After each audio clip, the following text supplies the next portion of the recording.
everybody and welcome back. I'm Miss McCombie and today we are finally doing the last video on National 5 RUAE, and that is our evaluation questions, or effective as an introduction and effective as a conclusion questions. Okay, so without further ado, let's get going.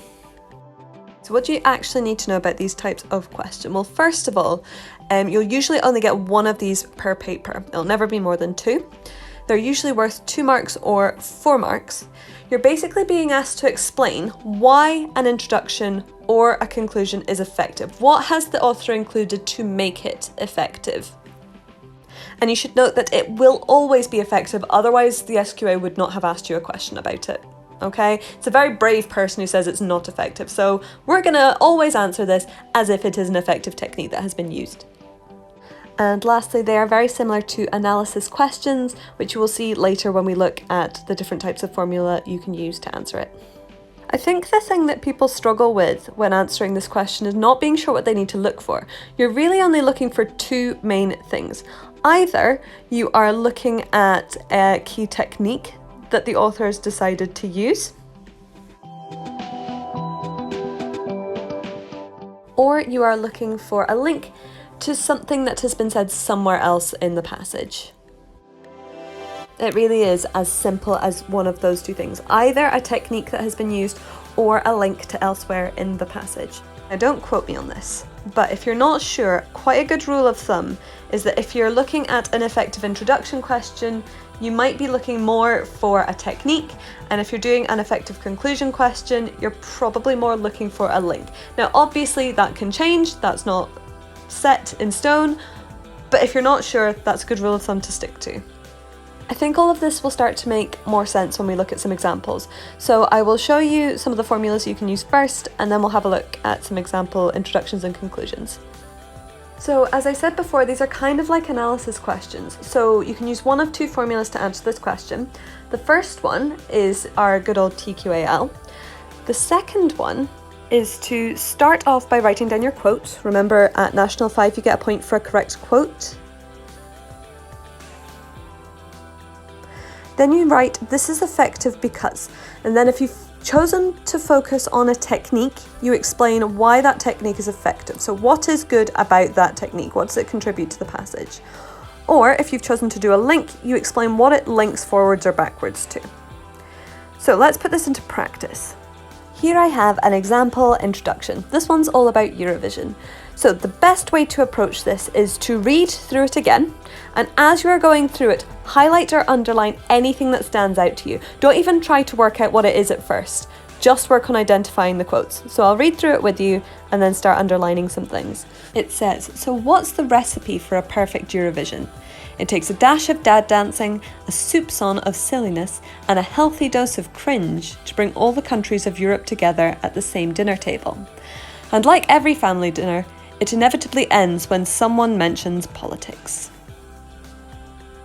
Okay, so you can see I'm underlining a few things here that are standing out to me.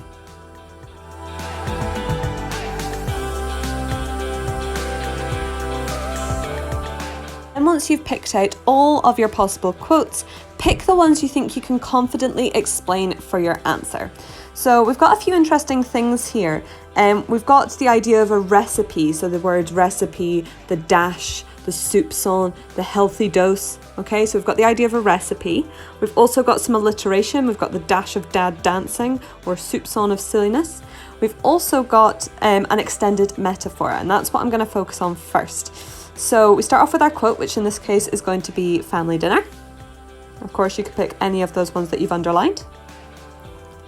Then need to explain why it is actually effective. So start off by saying, "This is effective because," and then you can have your analysis.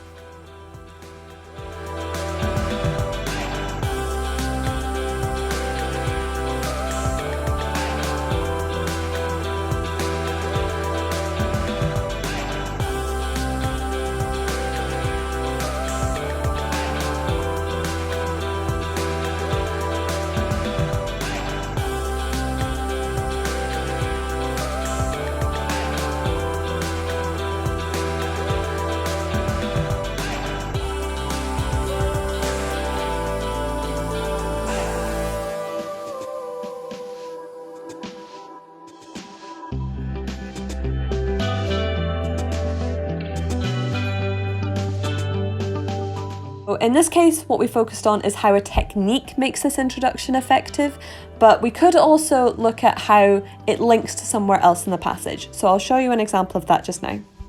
So let's imagine for a sec that the whole passage is about politics and how it affects Eurovision.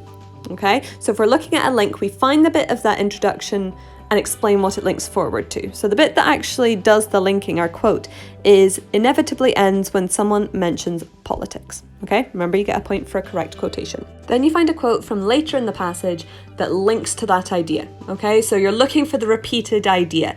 Find a quote later in the passage that links to what you've quoted in your introduction. I'm going to do the same thing now for a conclusion. Now, if you want some practice at this, pause the video here and see if you can do it for yourself. I'm going to do exactly the same here as what we did in our introduction. So start off by reading it all through and then start picking out quotes. So this one says, so the next time you find yourself getting fed up with smug Uncle Sweden or annoyed with Auntie France who's moaning about losing even though nobody gave UK any votes at all, just relax. Eurovision was meant to bring us together and ease tension. Every family has its disputes, but they're family and we love them all regardless.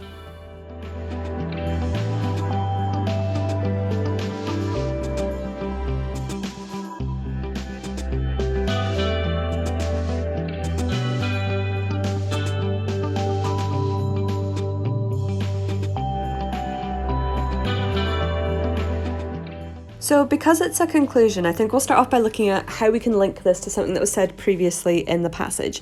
So start off by picking your quote first.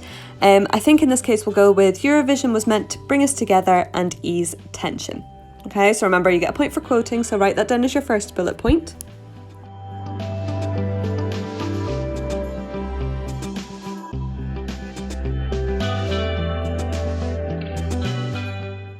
And then you write down what it is that it actually links back to. So find a quote or summarize what was said earlier in the passage. Okay, it's that idea of like repeating an idea from earlier on in the passage, and that's you making that link. Remember, you could also be looking for techniques. So for example, let's go with smug Uncle Sweden. Now that actually continues the extended metaphor from earlier by personifying the countries. Okay? So actually what we've done here is we've spoken about a technique, which is also kind of a link because we've also linked it back to where it started earlier.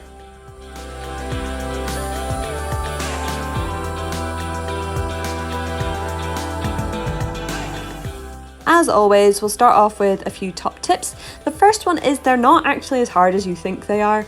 I think people struggle with these questions partly because they don't get an awful lot of practice at them and they kind of become a bit of an afterthought.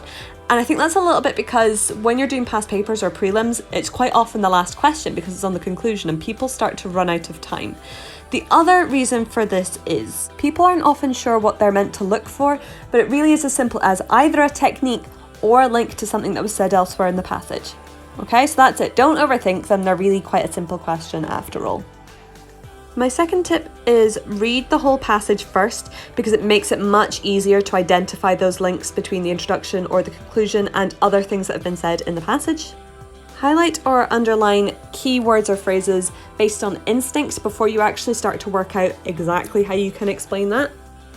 And if in doubt, treat this just like a giant link question. If you need a reminder about those, you can go back and watch that video we did a really long time ago on link questions. That's all I really have for you about evaluation questions, so I'd just like to finish up with some general guidance, some overall thoughts about actually approaching the RUAE exam in general.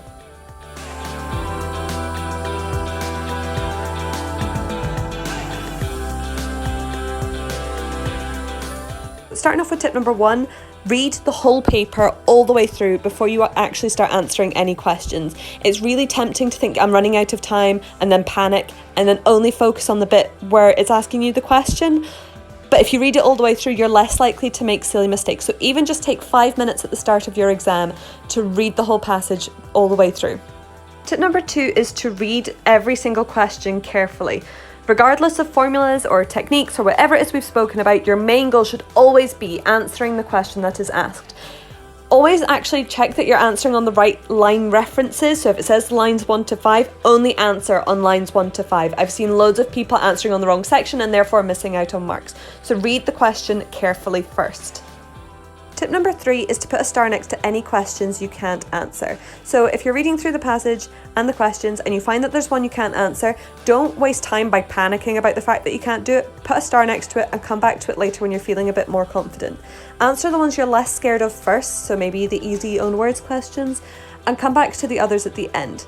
You can write your answers in any order so long as they are clearly numbered, so don't let that put you off. So just so you remember to come back to them, put a little star next to them. Tip number 4 is to get comfortable with writing on the paper. Highlight things, underline things, put stars next to questions you're not sure about, circle keywords in the question, put little markers next to the line references you should be focusing on. Don't worry about it. This is just to help you focus on what's in front of you. Tip number 5 is to simply put a line through things you don't want marked. Don't waste time by scribbling it out really thoroughly. Don't waste time putting Tipp-Ex on it. Simply put a line through it. Because that means if your marker can still see what you've put and actually you've put down a right answer but you've crossed it out, they might be tempted to give you a mark. Okay, so don't waste time, just put a line through it. My final tip is just to not lose faith in yourself. You have made it this far in the year. You should have more confidence in yourself going into this exam. Quite often you can work things out based on gut instinct. Never leave something blank and never give up on yourself. Okay, if you give up, you're not going to get any marks. If you leave something blank, you won't get any marks. If you just go in there and try, you're more likely to get something. Okay, so have a little more faith in yourself. You can do this. And just like that, you've made it to the end of the series of National 5 RUAE. Okay, so I just want to end by wishing you good luck with your RUAE exam, good luck with all of your National 5 exams, and I believe in you. So never, ever give up. Just go in there and do your best. And thank you for watching. Hopefully I'll see you all next time. Bye!